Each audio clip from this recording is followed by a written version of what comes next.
The police said my husband killed a man in a hit and run. His entire family got on their knees and begged me to take the blame. I was on my way to the station to confess when a text from an unknown number buzzed on my phone. Don't go. Check the garden security camera. The knocking started close to midnight, so forceful and crude it felt like it was tearing a hole in the quiet of the lakeside community. I jolted awake, my heart hammering against my ribs. The space beside me in bed, Michael's side, was still cold and empty. He'd said he had to leave for an urgent business trip to Houston in the afternoon and told me to get to bed early. I glanced at the clock. 11:30 p.m. Who would be here at this hour? Maybe he'd come home and forgotten his key. A vague unease crept over me, a chill running down my spine for no clear reason. I threw on a light robe and tiptoed down the stairs. The knocking came again, even louder this time, mixed with the authoritative call of a man's voice I didn't recognize. I peered through the peephole, and my body went rigid. It wasn't Michael. It was two men in police uniforms. Their faces were grim under the pale yellow light of the porch lamp. My stomach dropped. What was happening? Why were the police at my house in the middle of the night? 1,000 questions swirled in my mind, none of them good. My hands shaking, I unlocked the deadbolt and pulled the heavy door open. "Excuse me, is this the residence of Michael Clark and Sarah Miller?" the younger officer asked, his voice devoid of emotion. "Yes, it is. I'm Sarah, Michael's wife. Is something wrong?" I struggled to keep my voice steady, but my knees were already starting to tremble. The older officer stepped forward, his eyes filled with a look of pity. "Mrs. Miller, we regret to inform you that about 2 hours ago, there was a serious traffic accident on Interstate 35E. A car struck a motorcyclist, and the victim was killed instantly. The driver fled the scene." Every word he spoke was like a sledgehammer blow to my head. Accident, death, fled the scene. The horrifying words made it impossible to breathe. "What? What does that have to do with us?" I stammered, a desperate flicker of hope igniting that this was all a terrible mistake. The officer's gaze was a final judgment. The vehicle involved, a black Ford Expedition with license plate number 5KX, is registered in your name, Sarah Miller. My world collapsed. That was our car. Michael had driven it to work just this morning. "No, that's impossible." I swayed, grabbing the doorframe to keep from falling. "My husband, Michael, he's on a business trip in Houston. He left this afternoon. There has to be some kind of mistake." I clung to my husband's lie like a life raft, but the officer just shook his head. "Ma'am, we've checked the security cameras at the community gate. The vehicle left this property at 7 p.m. tonight, and according to witnesses at the scene, the driver was a man. Mrs. Miller, we need to know where your husband, Michael Clark, is right now." His question hung in the air like a death sentence. I stood there, frozen, unable to answer. If the car left at 7 p.m., then Michael's story about leaving for Houston in the afternoon was a lie. Where had he been? What had he done? And why? Why did he run? In that moment, the love and trust I had built with him over 7 years began to splinter. I had always believed he was the most perfect man in the world, a brilliant husband who loved his wife, a devoted son. We had built this life from nothing, just the two of us. He was my sky, my entire world. But now, my sky was falling. Just as I was sinking into sheer panic, a taxi screeched to a halt in front of our gate. The doors flew open, and my in-laws, Richard and Eleanor, rushed in, their faces masks of terror. "Sarah, Michael, what's going on?" My mother-in-law, Eleanor, cried, grabbing my shoulders, her voice cracking. My father-in-law, Richard, was pale, staring at the two officers with unconcealed fear. "Where's our Michael? Is he okay?" Eleanor shouted, completely oblivious to my state. In her eyes, there was only one person who mattered, her son. The older officer briefly explained the situation again. When he said the words, "fled the scene," Eleanor let out a sharp cry and collapsed to the floor. "Oh God, my son, my son! How could you be so foolish?" My father-in-law stood frozen, his lips moving but no words coming out. The scene in my home was a chaotic, tragic play, and I was the lead actress who had never seen the script. I looked at my weeping in-laws, at the stone-faced police officers, and I thought of Michael, somewhere out there, leaving me to face this nightmare alone.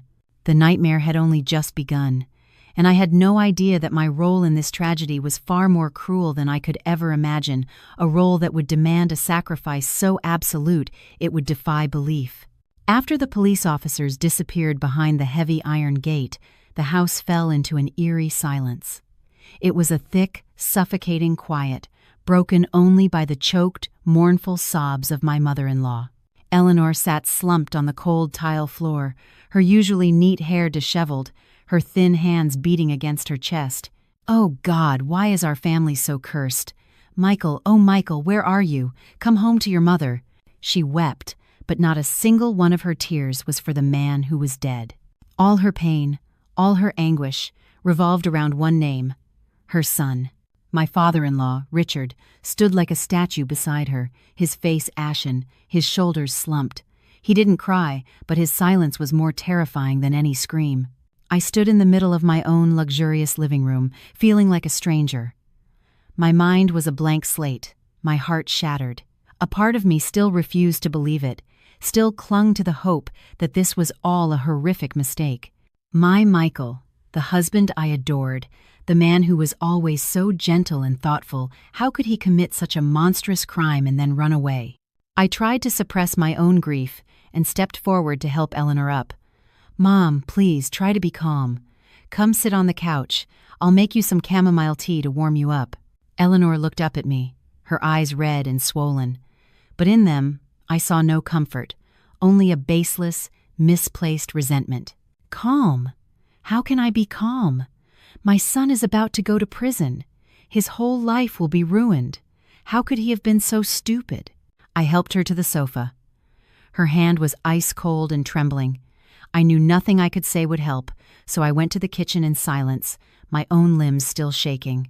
I turned on the stove, put water on to boil, and dropped a tea bag into a mug. The calming scent filled the air, but did nothing to warm the frozen atmosphere in our home. I told myself I had to be strong, to be the rock for this family now. Michael was out there, probably terrified and panicked. I had to believe in him.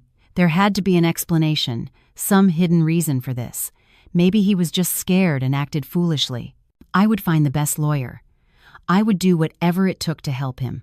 I brought the tea out and set it on the table. Richard finally spoke, his voice raspy. "Sarah, try calling Michael. Keep calling. See if he picks up." "Okay," I said, grabbing my phone and dialing my husband's number. The ringtone echoed endlessly before going to voicemail. "The person you are trying to reach is unavailable." I called again and again, with the same result. Each time I heard the automated voice, it felt like a hand was squeezing my heart. I looked at my in-laws and shook my head, helpless. Despair began to rise, drowning the last embers of my hope. Richard let out a long, weary sigh. He paced back and forth, his face etched with worry. "If this gets out, the family's reputation is finished. Our friends, our business partners, how will they look at us?" he muttered. I realized then that, just like his wife, his primary concern wasn't the life that had been lost or the pain of the victim's family. It was honor. It was the family's image. None of us slept that night. Eleanor sat sobbing quietly, occasionally crying out her son's name. Richard chain-smoked one cigarette after another, the thick smoke filling the room. And I was a silent ghost, moving about, now handing Eleanor a glass of water, now opening a window to let the smoke out. I must have called Michael 100 times until my phone battery was nearly dead. I sent him texts filled with worry and pleading. "Where are you? Please come home. I'm here. We can figure this out together." But my only reply was a terrifying silence. I felt like a puppet, my strings pulled by an invisible fear, doing everything I could yet utterly powerless. Toward dawn, exhausted, I finally slumped over on the arm of the sofa. I was half asleep when I faintly heard my in-laws whispering on the balcony. They thought I was asleep. I cracked my eyes open, held my breath, and listened. "There's only one way out of this now." Richard's voice was low and decisive. "What way? Tell me. I'll do anything to save my son," Eleanor pleaded. "Don't be hasty. This needs to be calculated carefully. Michael has already fled, which makes his crime even worse. But The car is registered in Sarah's name." A long silence followed. My heart skipped a beat. Why did he emphasize that detail? What was he implying? "What do you mean?" Eleanor asked, her voice laced with suspicion.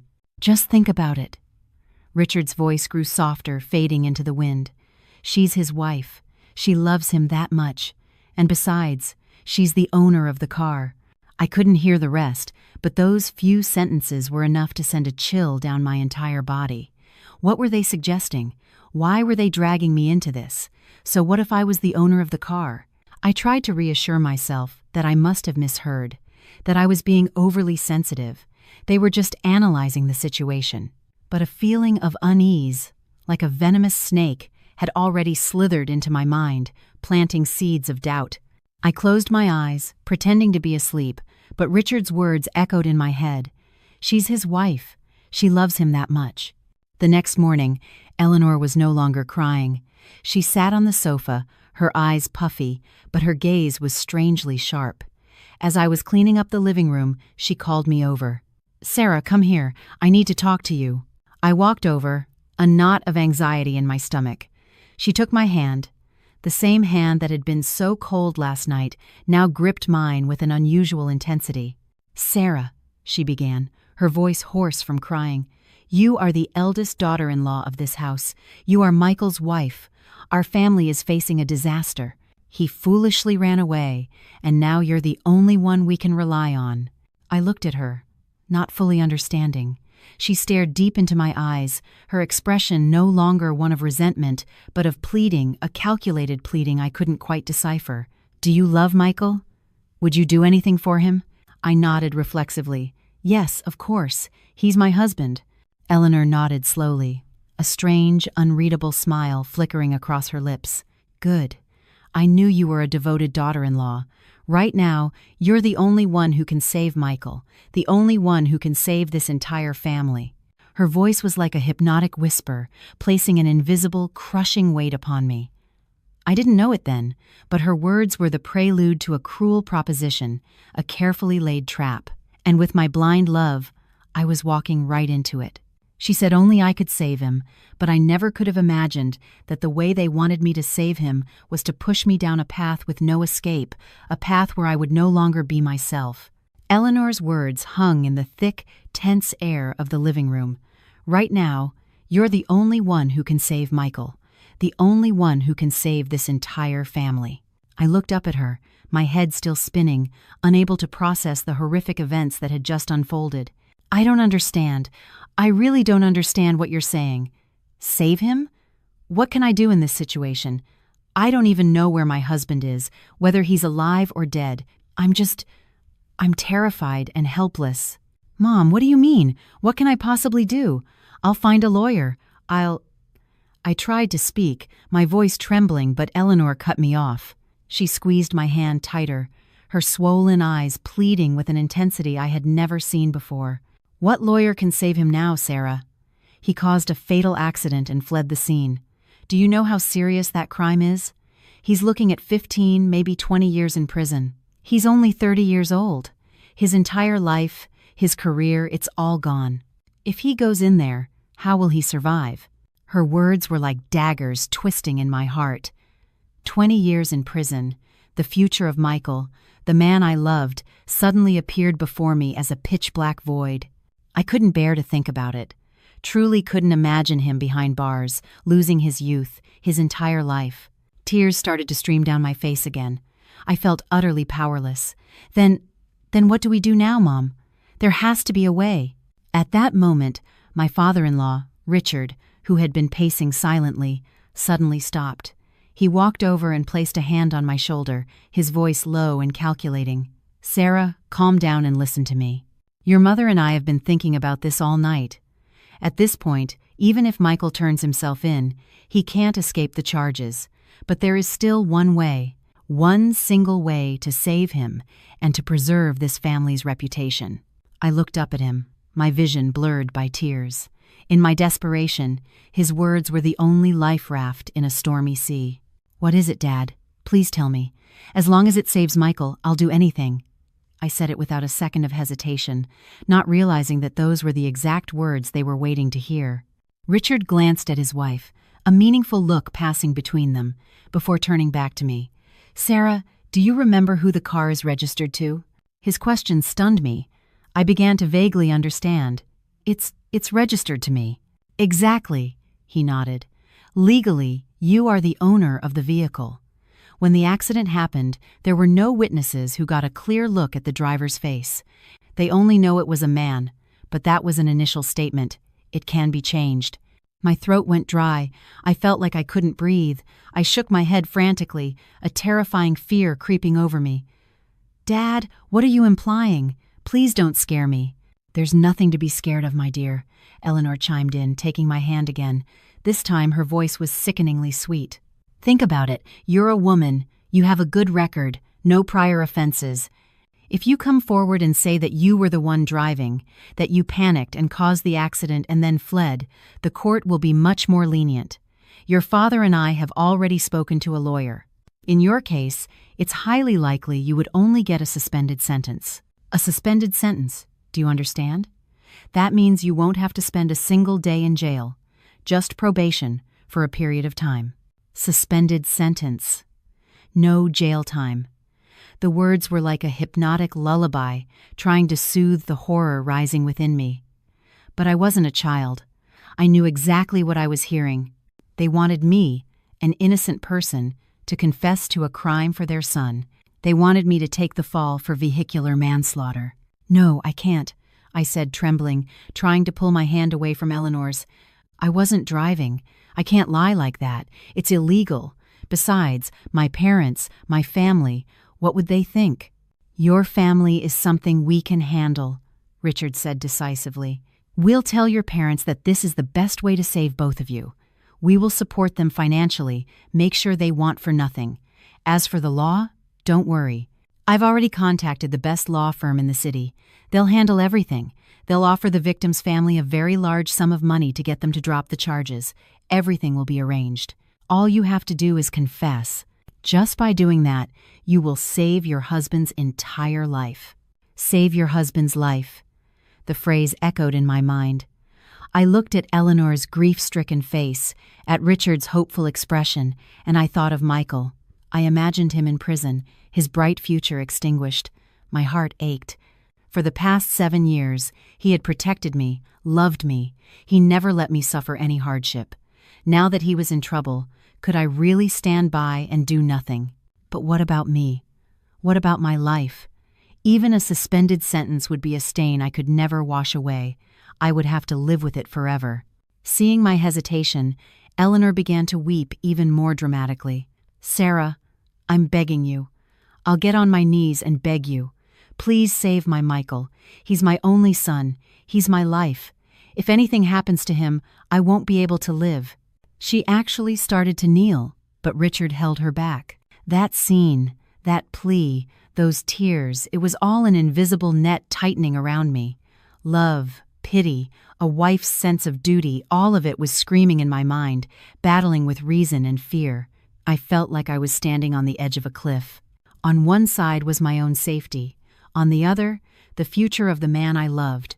And they, my own in-laws, were behind me, slowly pushing me toward the abyss.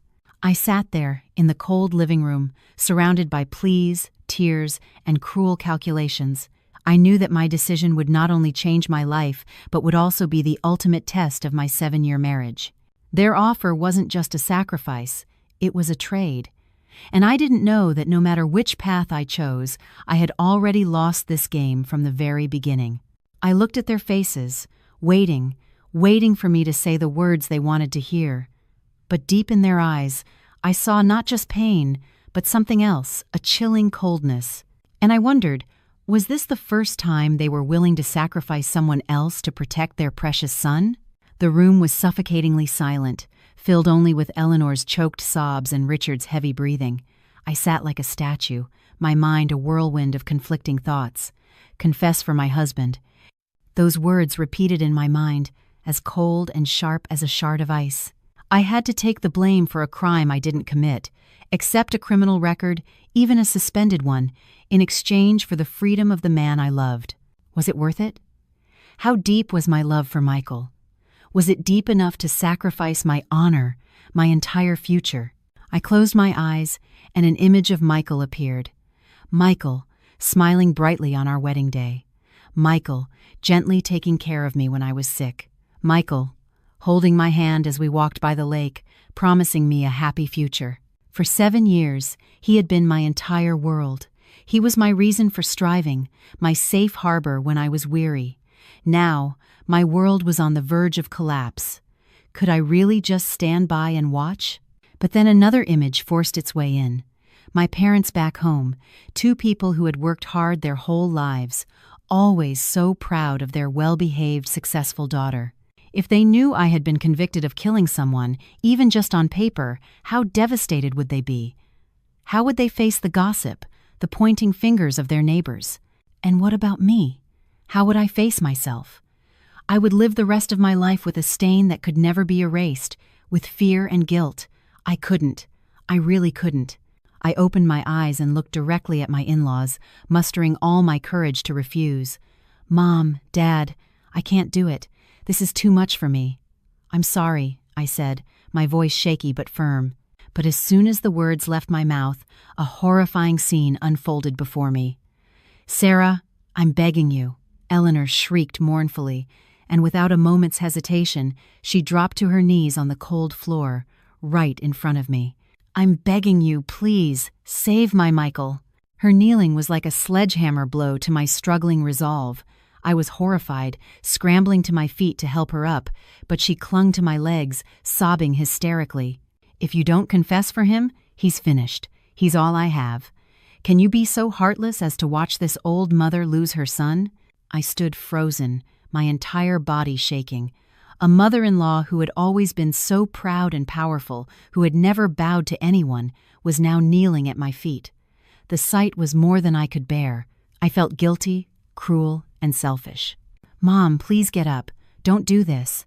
I tried to pull her up, but she wouldn't budge. And then, the thing that broke me completely happened. My father-in-law, Richard, the man who always maintained a cold, dignified air, slowly knelt beside his wife. "Sarah," he said, his voice thick with anguish, "I know this request is cruel, but right now, besides you, no one can save him. Your mother and I are old. We don't have much time left. He is our only hope.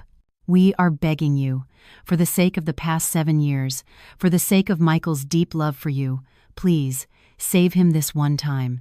2 people, his parents, were kneeling before me, crying, begging. What else could I do? All the resistance within me shattered. My reason was utterly defeated by emotion and pity. I didn't feel like I was making a choice.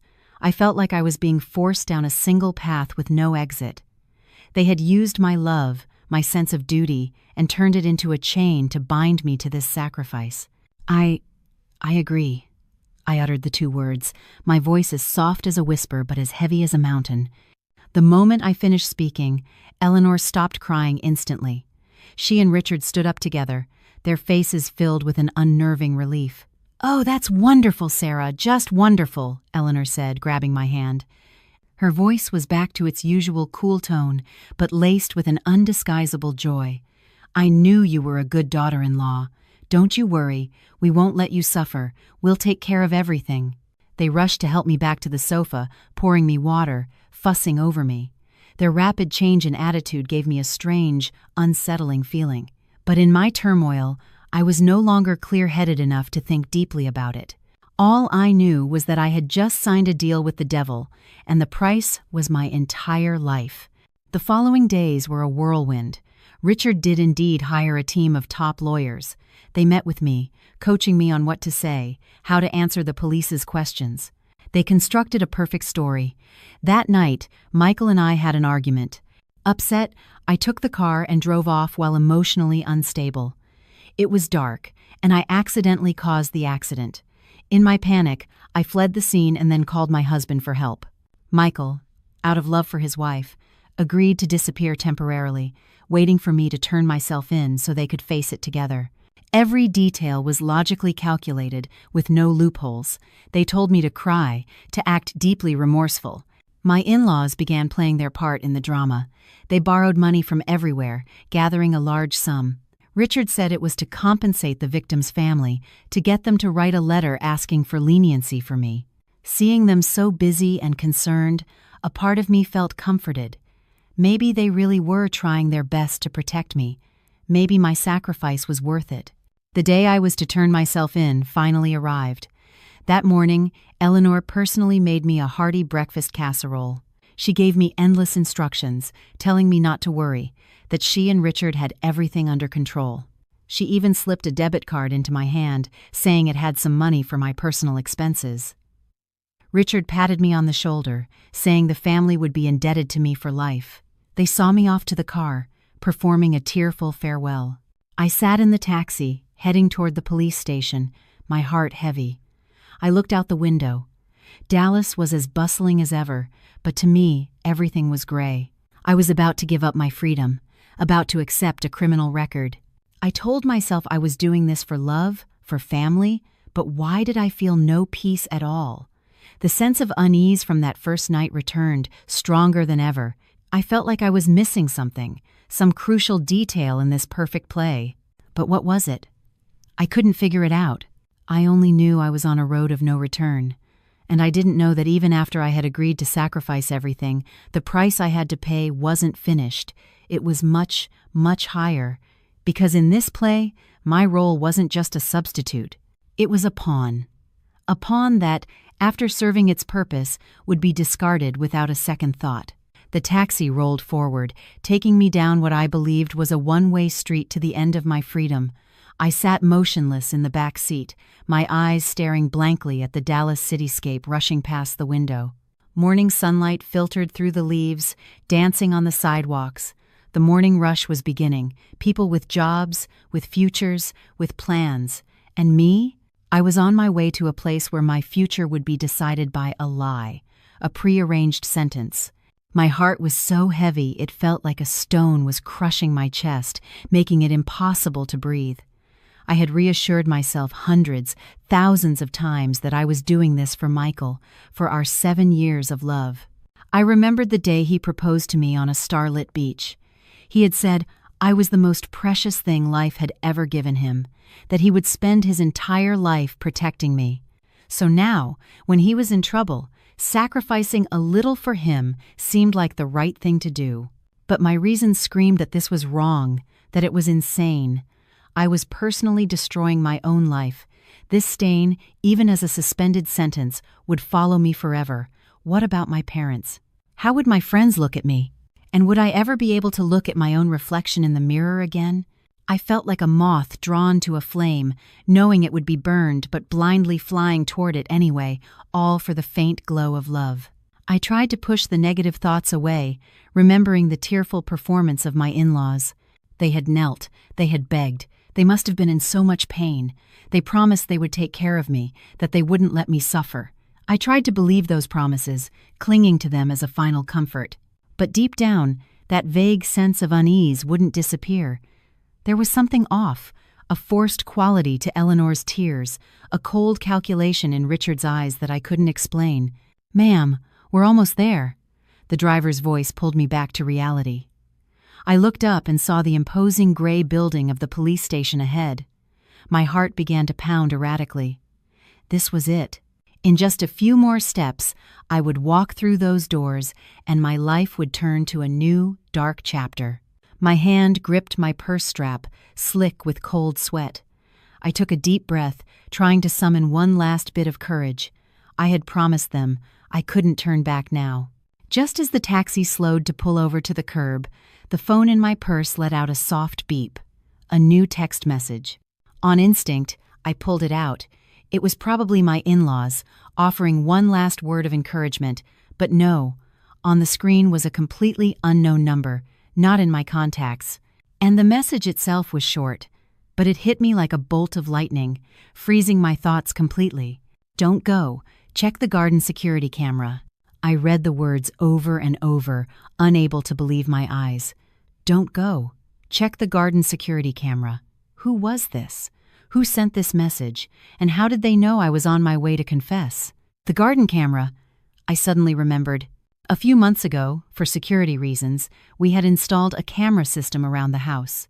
One camera was mounted high up, with a clear view of the entire front yard, the gate, and the garage where Michael usually parked his car.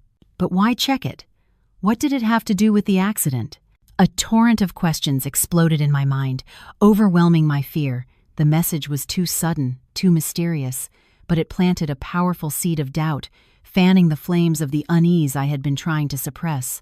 "We're here, ma'am," the driver said, his tone expectant. I looked out the window. The iron gates of the police station were just a few yards away. I could see officers walking around inside. The moment I stepped out of this car, there would be no going back. My promise to my in-laws, the image of Michael suffering in prison, it all swirled in my head. But the words on my phone screen felt like a command, a warning from some unseen force.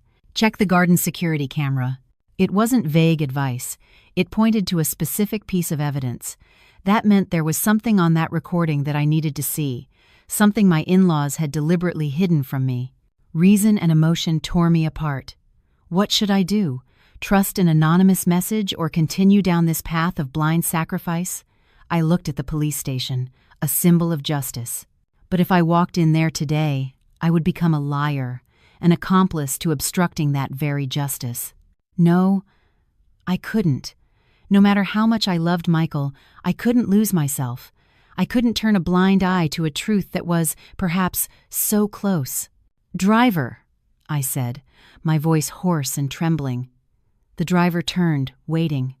I took a deep breath and made what was probably the riskiest decision of my life. "Driver, please, turn the car around."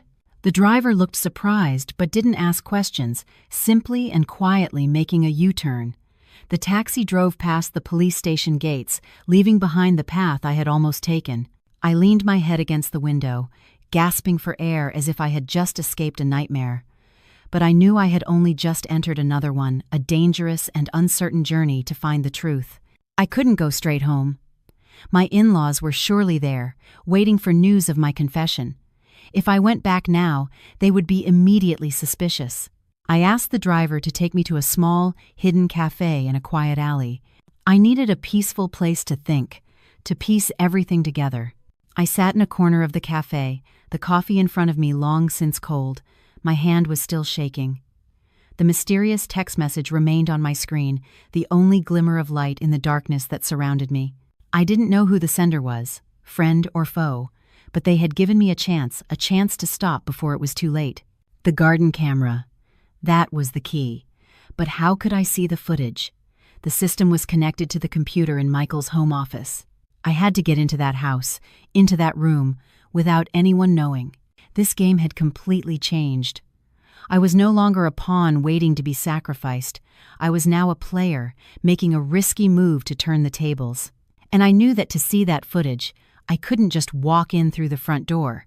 I would have to return to my own home like a thief. The coffee in front of me had gone completely cold, but I hadn't touched it.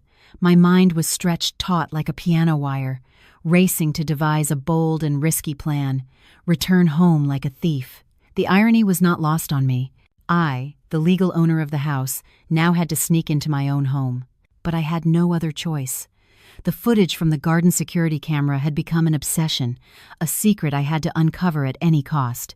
I knew for certain that my in-laws were still at home, probably anxiously waiting for the news that I was safely in police custody. I couldn't call or text them. Any action would arouse suspicion.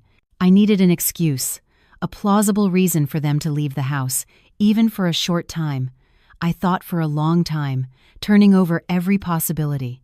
Then an idea struck me. My mother-in-law, Eleanor, had a weakness, her superstition. She believed blindly in psychics, in spiritual advisors, in anything related to the supernatural. I remembered a renowned psychic downtown whom Eleanor had always wanted to see, but never had the chance. I decided to use this to my advantage. Using a burner phone I'd bought earlier, I created a new messaging account with a profile picture of a spiritual symbol.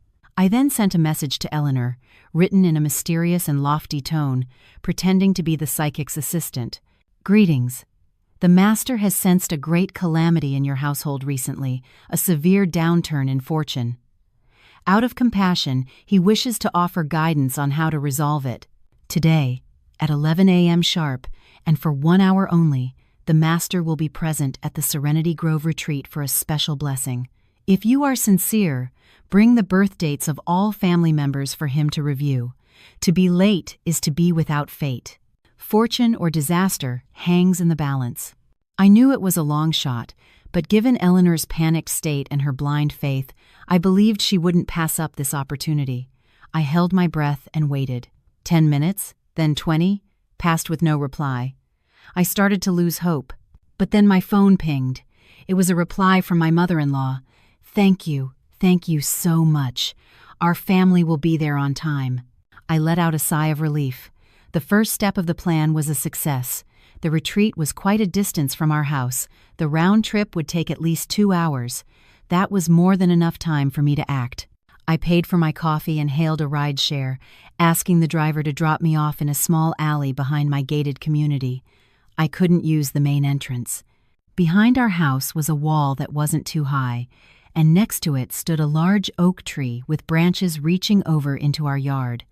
I'd seen neighborhood kids climb it to retrieve lost balls. Today, I would do the same. My heart pounded like a drum as I clung to the rough bark of the tree, scrambling up. My dress was restrictive, and my heels made me slip several times, but the thought of the truth waiting for me gave me strength. Finally, I managed to swing myself over the wall, landing safely on the soft grass below. The house was eerily silent. I crept around to the front and peered through a window. The inside was empty. They were gone. I breathed a sigh of relief and retrieved the spare key I always kept hidden under a potted plant. The side door opened with a soft creak. I slipped inside, my heart in my throat. I went straight to Michael's office on the second floor. The room was messier than usual, with papers scattered on his desk. Wasting no time, I turned on the computer. Luckily, he didn't have a password. I quickly found the camera management software. The interface appeared, showing live feeds from the 4 cameras around the house. My hand shaking, I clicked on the playback history. I selected the garden camera and rewound to the time of the accident, around 9 p.m., 3 days prior. The footage began to play. The image quality was surprisingly clear. I held my breath, my eyes glued to the screen. At first, everything was normal. The yard was quiet under the yellow porch lights. Then, I saw the front door open, but the person who stepped out wasn't Michael. It was Kevin, my reckless, irresponsible brother-in-law. And right behind him was Michael. Michael looked angry, saying something to Kevin, who just laughed it off with a defiant expression. He snatched the car keys from Michael's hand and jumped into the Ford Expedition. A shock went through me. The driver that night wasn't Michael, it was Kevin. Michael tried to pull Kevin out of the car, but failed. They struggled for a moment, and finally, Michael gave up, opened the passenger door, and got in. The engine started, the headlights flared, and the car slowly rolled out of the gate. My heart stopped. What did this mean? Why was Kevin driving? Why was Michael with him? And why did the entire family pin the blame on Michael, then force me to take the fall? My mind was in a complete turmoil. I fast-forwarded the tape. Around 10 p.m., the expedition returned. It sped into the yard and screeched to a halt. The driver's door flew open. Kevin stumbled out, his face pale, his body trembling. Michael got out from the passenger side, looking just as horrified.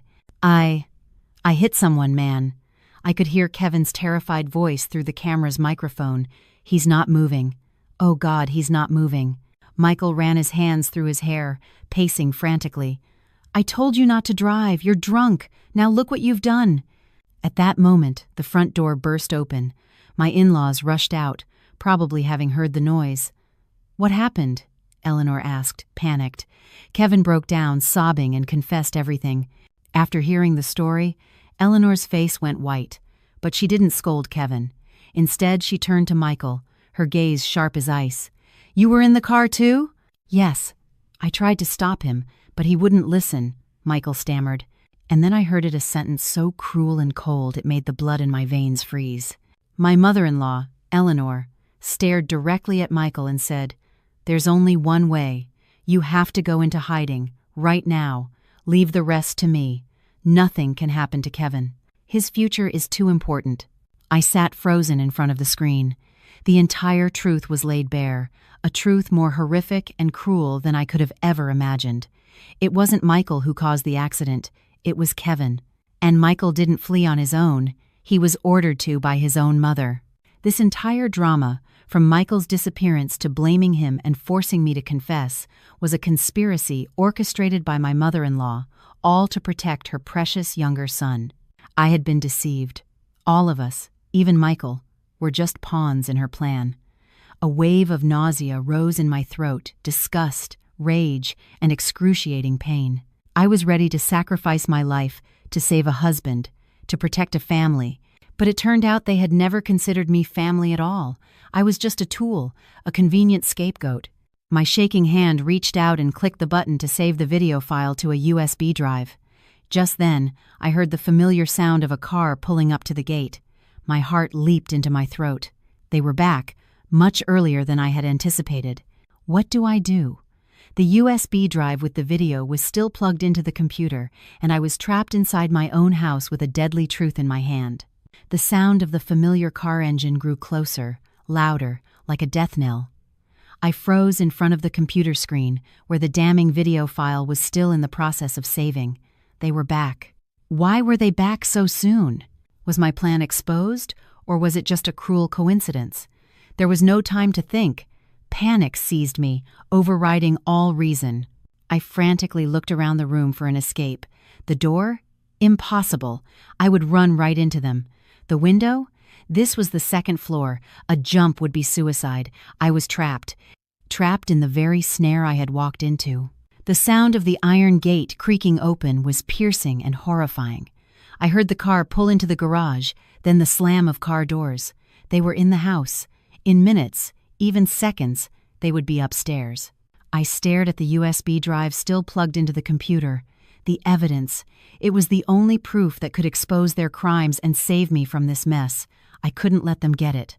On pure instinct, I lunged toward the computer, my trembling hand moving the mouse. I had to copy this video. I had to get it out of here. But the progress bar moved with agonizing slowness. Every percentage point felt like an eternity. Why was the retreat so empty? I didn't see any, Master. I think we've been had. Eleanor's grumbling voice drifted up from the bottom of the stairs, her footsteps drawing nearer. My heart was about to burst from my chest. I yanked the USB drive out, not waiting for the transfer to complete. I didn't know if the entire video had been saved, but I couldn't wait any longer. I had to hide. I scanned the room desperately. Under the desk? Too obvious. Behind the curtains? Not much better. Then my eyes landed on a small door leading to the office balcony. It was my only hope. I quietly opened the door, trying not to make a sound, and slipped outside. The balcony was narrow, just big enough for a few potted plants. I pressed myself against the cold wall, hiding behind a large, leafy philodendron, my heart racing. I held my breath, listening. The footsteps reached the second floor, getting closer. The office door swung open. That's strange. The computer is still on. Richard's voice was full of suspicion. Did someone come in here? I thought my heart would pound its way out of my chest, certain they could hear it. It was probably just Sarah. She must have come back for something and left again, Eleanor replied, sounding unconcerned. Forget about it. The important thing now is to figure out how to handle this mess smoothly. That text message was definitely just some bored kid playing a prank on us. They had realized the message was fake. Luckily, they didn't suspect I was behind it. I heard them rummaging around the room, the rustle of papers. They were looking for something. Here they are, Richard said. Her insurance policies and all her savings account books. We need to hide these somewhere safe. It'll be a problem if she changes her mind and comes back demanding her assets. Rage flared inside me, overwhelming my fear. Even now, all they cared about was money, my money. They didn't just want me to take the blame, they wanted to take everything I owned. They stayed in the room for a while longer, discussing how to contact the lawyer, how to arrange the lightest possible sentence for me. Every word they spoke was another stab to my already wounded heart. I stood on the balcony as a light rain began to fall. The cold drops hit my skin but were nothing compared to the chill in my soul. I had once loved and respected these people.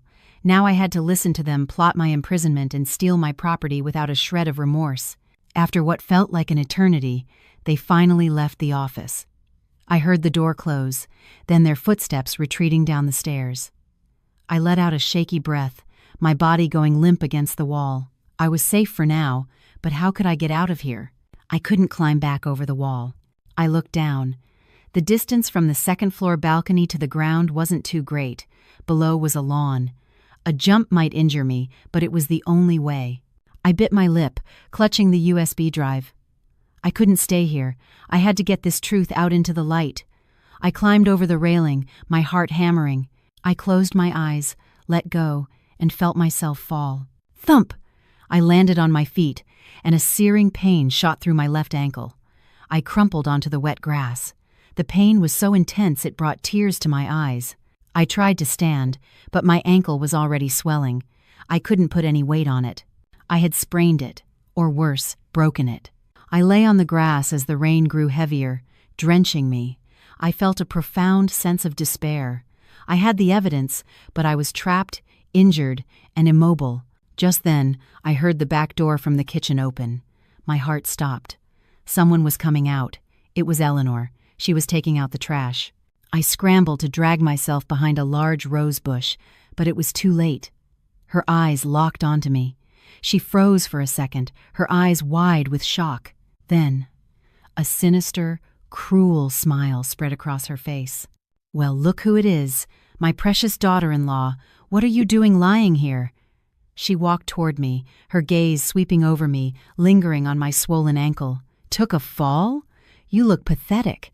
I didn't say anything, just tried to back away, my hand still gripping the USB drive. But she saw it. Her eyes narrowed. "What's that in your hand? Give it to me." She lunged, trying to snatch the USB drive from me. I fought back, using all my remaining strength to hold on to my only piece of evidence. We struggled in silence, the only sounds the falling rain and our ragged breaths. Then, in the chaos, I felt another hand, a man's hand, clamp down on my neck from behind. I couldn't breathe. My consciousness began to fade. Before I blacked out, the last thing I saw was Richard's face, cold and merciless, as the USB drive was brutally ripped from my hand. The truth I had risked everything for, was it now to be buried forever in that dark, rainy night? I woke up to a familiar, damp, musty smell. My entire body ached, especially my neck and ankle. I opened my eyes to suffocating darkness. It took a while for my vision to adjust, and then I realized where I was. The stench of animal waste, the smell of rotting hay, the cold cement floor. I was in the dog kennel, the same large kennel where they used to keep their German shepherds, a place I used to walk past with a shudder. It was now my prison.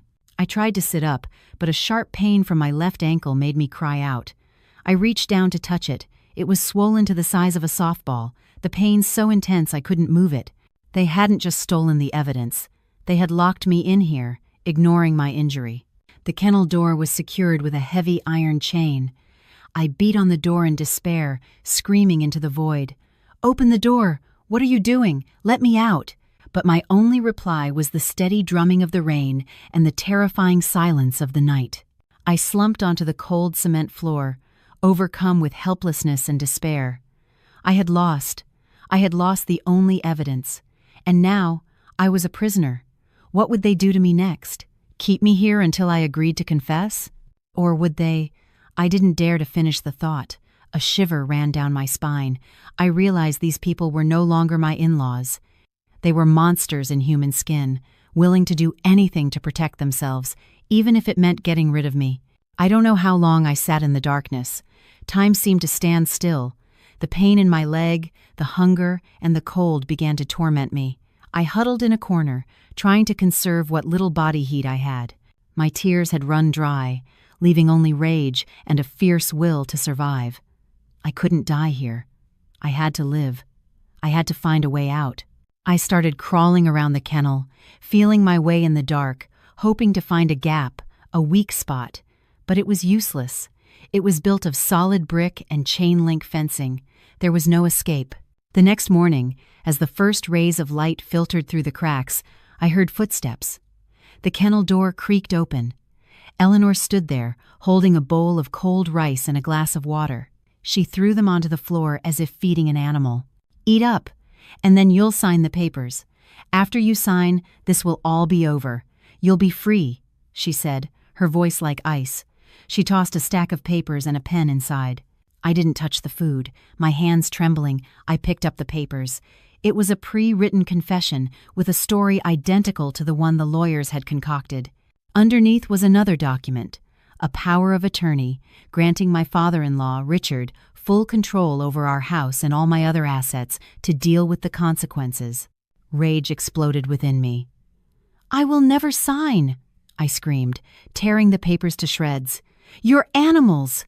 You will pay for what you've done." Eleanor smirked, a look of pure contempt on her face. "You think you have a choice? Go ahead. Stay here. Stay here until you starve to death, die of thirst, or until that leg of yours rots off. We'll see how long your stubbornness lasts." With that, she slammed the door shut. The sound of the chain being locked echoed coldly. The days that followed were a living hell. Every day, they gave me just enough cold rice and water to keep me alive. My legs swelled more and more, the pain becoming unbearable. I developed a high fever and drifted in and out of consciousness. In my delirium, I saw Michael's face. I cried out his name, hoping he would come and save me. But where was he? Did he know what I was enduring? Or was he a part of this monstrous plot? Doubt and pain gnawed at my soul. But in my rare moments of clarity, another image would appear, strong and persistent. The person who had sent me the text message. A stranger who was the only one who wanted to help me. Why? Who were they? Did they know I was trapped here? A tiny spark of hope flickered in the darkness. I couldn't give up. I had to survive. That person, that mysterious person, was my only ally. And then, a miracle happened. One afternoon, as I was drifting off from exhaustion, I heard a soft rustling sound from behind the kennel. I opened my eyes and peered through a small gap between the bricks. A hand was pushing something through a small hole I had never noticed before, a bottle of water and a small loaf of bread. My heart pounded. I quickly crawled over, grabbing the food and water like a drowning person clutching a piece of driftwood. I devoured them, tears streaming down my face again this time, tears of gratitude. I looked out, trying to see who it was, but they were gone. All that was left was a small piece of paper tied to the bottle. My hands shook as I unfolded it. The handwriting was messy but clear. "Don't give up. I'm trying to get you out." I clutched the note, a warm strength spreading through me. I wasn't alone. Someone was out there, trying to save me. This note, this water, this bread, they didn't just save me physically, they saved my spirit. They gave me hope, a reason to keep fighting. In the following days, the mysterious person continued to supply me with food and water through the small hole. Sometimes it was a carton of milk, sometimes a few painkillers. They never showed themselves, only leaving short notes. "Hang in there. Almost time. Don't let them know." I carefully hid all traces of the help. I pretended to grow weaker, to be on the verge of despair. I stopped screaming and beating on the door. I just lay still and waited. Then, on a dark, rainy night, the 7th night of my imprisonment, I heard a strange sound. A soft click from the lock. I held my breath and crawled toward the door. The heavy iron chain was unfastened. The kennel door slowly opened. A tall figure in a hooded raincoat stood in the doorway. He motioned for me to be silent, then bent down and lifted me onto his back. I didn't know who he was. I could only feel the warmth and strength of his back. He carried me through the rain, around the back of the house, and over the same wall I had once climbed. A car was waiting in the small alley. He gently placed me in the back seat, handing me a phone and a warm blanket. Before closing the door, he said one sentence, his voice deep and surprisingly familiar. "Go. Go to this address. Someone will help you." Then he turned and disappeared into the rain. I sat in the car, stunned and in disbelief. That voice, I had heard it somewhere before, but there was no time to think. The car started moving, carrying me away from that living hell. Looking back at the house, now a blur in the rain, I knew this game wasn't over. It had just begun again. But this time, I was no longer a lone pawn. I had an ally, a mysterious ally, whose connection to my in-laws was far more complex and deep than I could ever imagine. The car sped through the white curtain of rain, leaving the house and its horrific memories behind. I was still shaking, not from the cold, but from the shock. Who was that mysterious man? His voice was both strange and hauntingly familiar, echoing in my mind. He had risked his own safety to save me. Why? I had no answers, only the knowledge that I had been given a second chance at life, a chance to turn the tables. I looked down at the phone he had given me. The screen lit up with an address for a luxury serviced apartment building downtown and a short text. "Go there and call this number. Her name is Chloe. She will take care of you." I followed the instructions. The car took me to a sleek, modern high-rise with tight security. I dialed the number. A young, professional woman's voice answered. "Hello, is this Sarah? Please come up to the 25th floor, apartment 2508. I'm waiting for you." Her tone was competent and trustworthy, and I felt a small sense of relief. Apartment 2508 was spacious and modern. The woman, Chloe, looked to be in her late 20s, with a sharp, intelligent energy. She had everything prepared. "Hi, Sarah, I'm Chloe. Please come in. I've run a warm bath for you and have some light food ready. You need to rest." She helped me to the sofa, her eyes filled with pity as she looked at my swollen ankle and disheveled state. "About your ankle, I've already called a trusted physical therapist. He'll be here shortly. Don't worry, you are completely safe here." Chloe's efficiency and kindness were deeply moving. After the therapist reset my ankle and wrapped it carefully, the pain subsided significantly. I quickly ate a bowl of hot soup, and then, unable to hold back any longer, I asked, "Chloe, can you please tell me who saved me?" Chloe hesitated for a moment, then sighed. "I'm sorry, Sarah. He instructed me not to reveal his identity. He just wants to help you anonymously."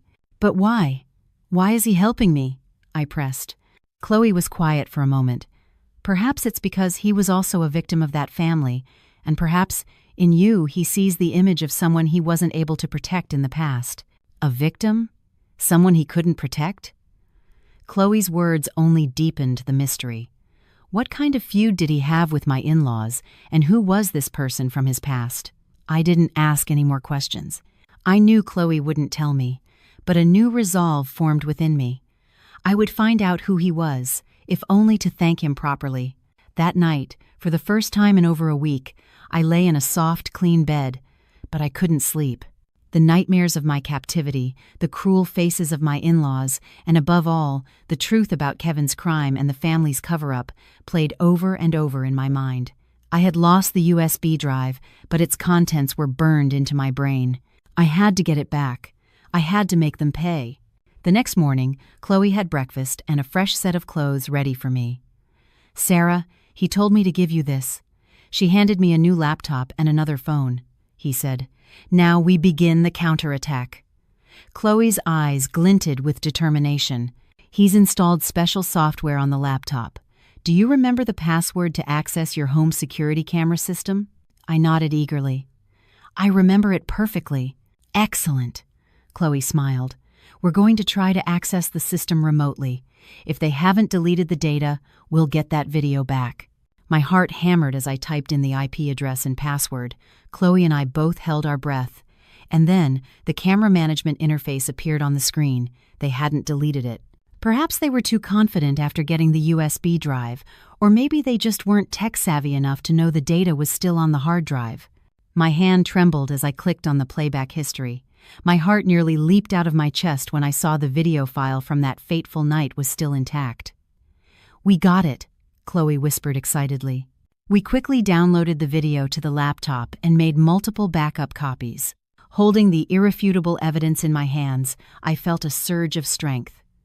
The fear was gone, replaced by cold fury and a meticulous plan for revenge. "Chloe, help me contact the best lawyer you know," I said, my voice eerily calm, "and help me find information on the victim's family from the accident. I want to meet them." Chloe nodded without hesitation. "Consider it done." In the following days, apartment 2508 became our secret command center. Chloe, with her connections and quick thinking, put me in touch with a renowned female attorney, Jessica Vance, known for her sharp intellect and integrity. After watching the video and hearing my entire story, Miss Vance said firmly, "Sarah, rest assured. With this evidence, we can not only expose their crimes but also ensure you are properly compensated for all your suffering, both material and emotional." Chloe also found information on the victim's family. They were a poor, working-class family. The man who died, David Peterson, was their sole breadwinner, leaving behind a wife and 2 small children. The accident had been a small news brief, and the fact that the driver had fled was not widely reported, likely due to my in-laws using money to keep it quiet. This only fueled my rage. They didn't just heartlessly frame me, they held a human life in contempt. I decided I had to meet David's wife. I wanted not only to apologize, even though I wasn't the one responsible, but also to join her in seeking justice for her late husband. The meeting was arranged at a small diner near her apartment complex. The woman who met me, Laura, had a face worn with grief, her eyes swollen from crying. She looked at me with a mixture of resentment and curiosity. I didn't beat around the bush. I bowed my head and said with sincerity, "Ma'am, I am so sorry. I am the owner of the car that caused your husband's accident. I know an apology is meaningless now, but I came here today to tell you the truth." And then I showed her the video on my phone. Her hands shook as she watched. Then she burst into tears, gut-wrenching, heartbroken sobs. Oh God, those monsters. They killed my husband, and they were going to frame someone else. She grabbed my hand, her voice pleading. "Please, you have to help me. Help me get justice for my husband." "I will," I said, squeezing her hand tightly. "I won't just help you. We will fight this together. We will make them kneel before the law." The handshake between 2 women, 2 victims of the same criminal family, officially forged an alliance, one built on tears, pain, and a burning desire for justice.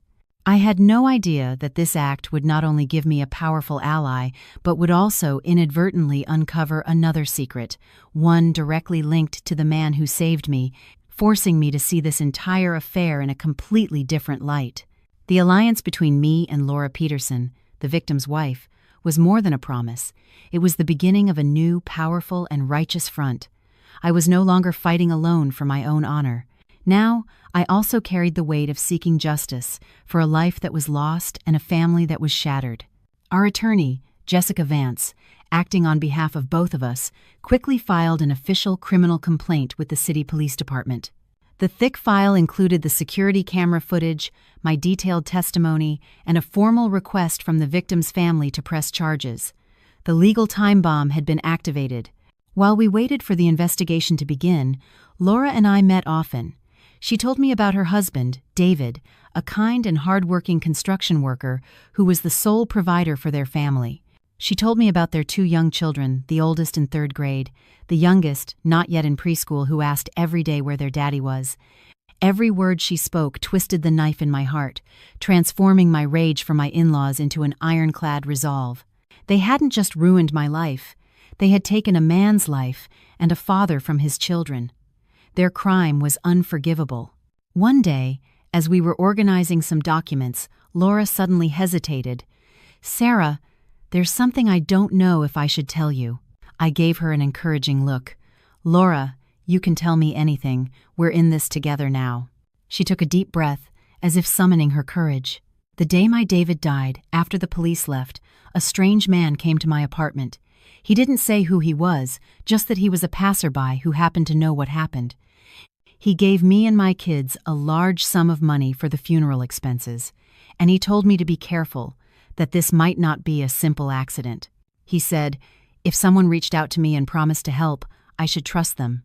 My heart began to pound. A strange man, speaking in riddles. "What did he look like?" I asked urgently. Laura tried to remember. "He was tall, wearing a black jacket and a baseball cap that covered most of his face. I only remember he had a small scar on the back of his right hand, and his voice was very deep and sad." A scar on his right hand. A deep, sad voice. A blurry image formed in my mind. The man who had carried me through the rain. I hadn't seen his face clearly, but I remembered the feeling of his steady strength and the palpable sadness that seemed to emanate from him. Could it be the same person? "Sarah? Are you okay?" Laura asked, worried by my change in expression. "Yes, I'm fine," I said, trying to hide my shock.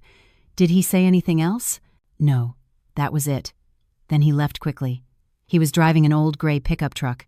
A few days later, when I was completely lost, I got your call. You said you would help, just like he said someone would. That's when I knew I could trust you. The pieces of the puzzle began to connect with a frightening logic. The mysterious man hadn't just saved me, he had also visited and helped the victim's family right after the accident. He knew what was going to happen. He knew my in-laws would try to cover up the crime. He knew I would be the one to expose the truth. And he had been secretly arranging things, guiding me and Laura so we would find each other. Who was he? How did he know everything in such detail? And how deep was his feud with my in-laws that he would go to such lengths? The mystery of my ally grew larger and more complex. I told Chloe what I had learned. She was stunned. "I don't know who he is either, Sarah. He only contacts me through a secure messaging app, never showing his face. He just gives instructions and transfers money. All I know is that he's very wealthy and very powerful." Wealthy and powerful, yet he drove an old pickup truck and dressed simply. The man was a walking contradiction. While I was lost in thought about my mysterious savior, the legal storm finally broke over my in-laws. Presented with the undeniable evidence, the police launched a full investigation. Summonses were issued to everyone involved: Richard, Eleanor, Kevin, and even Michael. The news spread like wildfire, shaking the entire neighborhood. People were no longer whispering. They were openly discussing the family's crimes. The once imposing house was now shuttered and silent, like a tomb. Jessica Vance informed me that faced with the clear evidence, Kevin had confessed. However, Richard and Eleanor continued to deny everything. They blamed it all on their sons, claiming they knew nothing about the plan for Michael to flee or for me to take the blame. They played the part of old, heartbroken parents devastated by their foolish children. "They're trying to escape culpability," Jessica told me over the phone. "They want to let Kevin and Michael take the fall while they walk away clean, but they're mistaken. We still have one more ace up our sleeve." "What is it?" I asked, my heart racing. "You, Sarah," Jessica said. "Your testimony about how they imprisoned you, threatened you, and forced you to confess is the final piece of evidence we need to convict them. The investigators are scheduling a direct confrontation.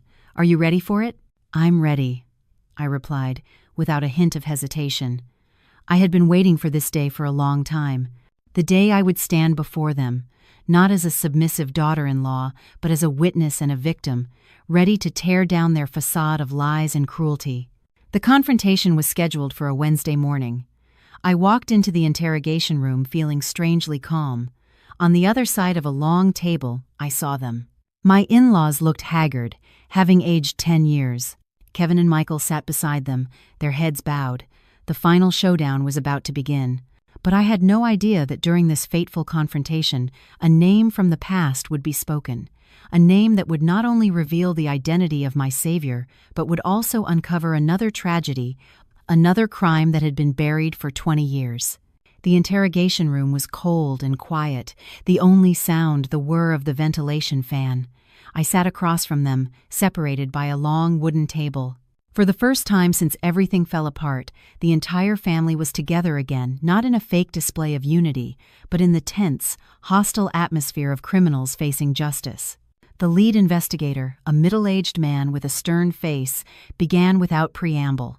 "Richard and Eleanor Clark, this department has sufficient evidence that you orchestrated the plan for your son, Michael Clark, to flee and coerced your daughter-in-law, Sarah Miller, to take the blame for your younger son, Kevin Clark. Do you have anything to say?" "You have it all wrong, officer." Eleanor immediately launched into her practiced, tearful performance. "We're old. How would we know how to do such terrible things? We had no idea where Michael went or what he was doing. As for Sarah, she's our daughter-in-law. She saw her brother-in-law made a foolish mistake and, out of love, she offered to help. We would never force her." She spoke so smoothly it was clear she had rehearsed this 100 times. Richard nodded in agreement. "That's right, officer. We knew nothing. It was all arranged between the two brothers. Their audacity was almost laughable. I remained silent, waiting. The investigator turned to me. "Sarah, do you have a response to Mr. and Mrs. Clark's statement?" "Officer," I began, my voice clear and strong, each word a hammer blow. "Everything they just said is a complete lie." And then I told them everything. I recounted the whispered conversation I overheard on their balcony. I described how they knelt and begged and manipulated me into confessing. I detailed every promise, every coercive act. My testimony was detailed, logical, and raw with emotion. The color drained from my in-laws' faces. They looked from me to each other in a panic. "You're lying! You're slandering us!" Eleanor screamed, her pitiful act forgotten. The investigator held up a hand to silence her. "Mrs. Clark, we have a witness who overheard your family's entire conversation that night. Would you like to confront this witness?" His words hit them like a lightning strike. Eleanor was speechless, her face ashen. I knew that witness could only be my mysterious ally. The confrontation moved on to Kevin and Michael. After days in custody, Kevin's arrogance was gone. He admitted to everything: drunk driving, causing the accident, and following his mother's orders to let his brother take the blame. When asked about his parents' role, he hesitated, glancing at Eleanor. But under the investigator's unwavering stare, he finally mumbled, "It was my mom." She told Michael he had to run. She said she would take care of everything. The confession from her precious son was the final blow to Eleanor's wall of lies. She slumped in her chair, trembling. The confrontation could have ended there, their crimes exposed. But then the investigator asked an unexpected question, one that opened the door to a far more horrific secret. "Richard Clark," the investigator said, looking directly at my father-in-law, who had been trying to maintain his composure. "During our investigation, we discovered a rather complex history between your family and the victim's family. Specifically, 20 years ago, you were involved in a bitter land dispute with the victim's father, a Mr. Robert Peterson. That dispute ended with a fire at Mr. Peterson's home, which left him severely burned and forced him to sell the disputed land to you at a fraction of its value. Can you explain that?" The room went still. I was stunned. A land dispute? A fire? Why had I never heard of this? I looked at my father-in-law. His dignified face was now completely white, sweat beading on his forehead. I don't... That was a long time ago. It has nothing to do with this accident," he stammered, his usual confidence gone. "No connection?" the investigator pressed, his voice sharp as steel. "Then why is it that after your son killed a man, the first thing your family did instead of seeking medical help or calling the police was to cover up the crime and silence the victim's family? Could it be that this wasn't just a simple traffic accident? Could it be that the death of David Peterson, Robert Peterson's son, was something your family wanted?" "No, it wasn't like that," Richard shouted, his panic and fear a blatant confession. And then, in his desperate state, he blurted out a name that made everything clear. "It was Daniel. It was all Daniel's idea. He manipulated me. He said this was a God-given opportunity to settle old scores for good." Daniel. The name was so familiar. I searched my memory, and then it hit me. Daniel. That was the name of my savior, the mysterious man. I remembered what Chloe said. He was also a victim of that family. He sees in you the image of someone he couldn't protect in the past. I remembered what Laura, the victim's wife, had said about the stranger who told her to trust the person who came to help. It wasn't a stranger on the road. He was intimately connected to the tragedy from 20 years ago. The room fell silent again. But this silence was far more terrifying. A simple hit and run had unmasked a 2-decade-long feud, a past crime, and a premeditated murder plot. I looked at the family I had married into, and they seemed like monsters. I realized I had accidentally stumbled into the center of a revenge play, one whose director had remained hidden in the shadows. But who was he really? What was his relationship to the victim's family? And why did he choose me to be his instrument of justice? The name Daniel, blurted out in a moment of panic by my father-in-law, was the final key that unlocked a secret that had been sealed for 20 years. The entire interrogation room felt suspended in time. "Daniel." The mysterious man who saved me, who had orchestrated everything from the shadows. Who was he? What was the connection between him, the victim's family, and my in-laws? The lead investigator, a seasoned professional, seized on the crucial detail. He stared at my father-in-law, his voice firm. "Daniel Peterson. Is that the son of Robert Peterson, the man who sold you his land 20 years ago?" Richard Clark's face turned the color of ash. He didn't answer, just dropped his head to the table, his shoulders shaking. His silence was a confession. The final pieces of the puzzle clicked into place with horrifying perfection. The man who saved me, my mysterious ally, was Daniel Peterson. He was the son of the man who had been burned in the fire 2 decades ago, and the older brother of David Peterson, the man killed by Kevin's reckless driving. He wasn't a random stranger, he was a central figure, a man who had carried a deep-seated grudge for 20 years. The confrontation ended shortly after. My in-laws were taken into custody pending a wider investigation. This was no longer just a hit-and-run case. It was now a major investigation into past crimes. I left the police station in a daze. Instead of going home, I asked Chloe to take me to an address, the address of a small coffee shop where I knew Daniel Peterson used to work as a student, a place I sensed he still frequented. I needed answers. I needed to face the man who had changed my life. The coffee shop was tucked away in a quiet alley. Daniel was sitting in a corner by the window, silently watching the rain. He didn't seem surprised to see me, as if he had been expecting me. "Hello, Sarah," he said, his voice the same deep, sad tone I remembered. "What should I call you? Daniel or my savior?" I sat down across from him, looking directly into his eyes. They were deep and held a sorrow that seemed endless. "Just call me Daniel," he said with a faint smile. "I'm not a savior. I'm just a man trying to right the wrongs of the past." "The past?" I asked. "What really happened that night, 20 years ago?" Daniel was silent for a long time, his gaze distant. "That night," he began, his voice raspy, "Richard Clark hired men to burn down my family's house. My father, Robert, was severely burned trying to save the land deeds from the fire. He spent the rest of his life in pain. A cripple. My mother died of a broken heart not long after. Our family was destroyed. All because of that piece of land, which Richard stole through violence and intimidation." Tears welled in my eyes. I couldn't imagine the pain he and his family had endured. "Why? Why didn't you go to the police?" "We did," Daniel said with a bitter laugh. "But back then, Richard had money and influence. All the evidence disappeared. The case was closed, ruled an accidental electrical fire. No one was held accountable. My brother David and I grew up with injustice and hatred." He continued, "When I heard that Richard's son had killed my own brother in a hit-and-run, I knew fate had given me a chance to get justice for both my father and my brother. I followed them, documented their every move, their every conspiracy. I knew they would try to frame you, and I decided to help you. Not just to save you, but so that you could become the sharpest weapon to expose all of their crimes." Now I understood everything. The director of this entire drama wasn't me, and it wasn't my in-laws. It was him, a man who had waited 20 years for his chance at revenge. "Thank you," I said, my voice choked with emotion. "Thank you for saving me, for giving me a chance to start over." Daniel shook his head. "The person you should thank is yourself, Sarah. Your courage went far beyond what I expected.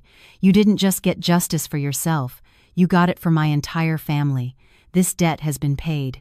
Several months later, the trial was held. With the irrefutable evidence, the final verdicts were delivered. My father-in-law, Richard Clark, received a life sentence for conspiracy, destruction of property, obstruction of justice, and his role in the events leading to David Peterson's death. My mother-in-law, Eleanor Clark, was sentenced to 18 years for being an accomplice. Kevin received 20 years for vehicular manslaughter and fleeing the scene.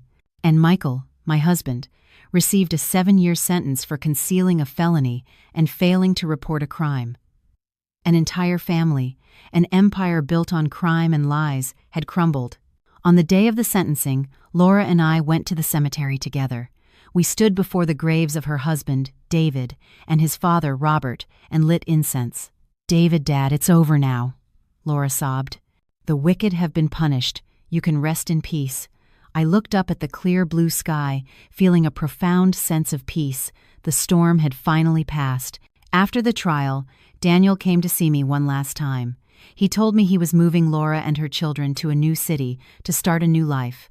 "What about you, Sarah? What are your plans?" he asked. "I'm going to stay here." I smiled. This place taught me a hard lesson. I'm going to start over here, living a life that is my own. We said our goodbyes at a street corner. He headed south. I turned in a different direction. Two people whose fates had tragically intertwined, who had weathered a storm together, now walked their separate ways, both toward a brighter future. A year later, I opened a small flower shop in the center of town. It didn't make me rich, but it gave me peace and joy every day. Laura still called to check in sometimes. She said the kids were in school, their life was stable, and she had found a new job. As for Daniel, she said he was the same, quiet and thoughtful, but the shadow of hatred was gone from his eyes. I was no longer the broken victim I once was. I had learned to forgive not for them, but for myself, so that I could move on. Every morning, when the first rays of sunlight streamed into my flower shop, I would look at the vibrant blossoms and smile. My life was like these flowers. It had been battered by a storm, but it had endured, rising up to bloom once more, brighter and stronger than ever before.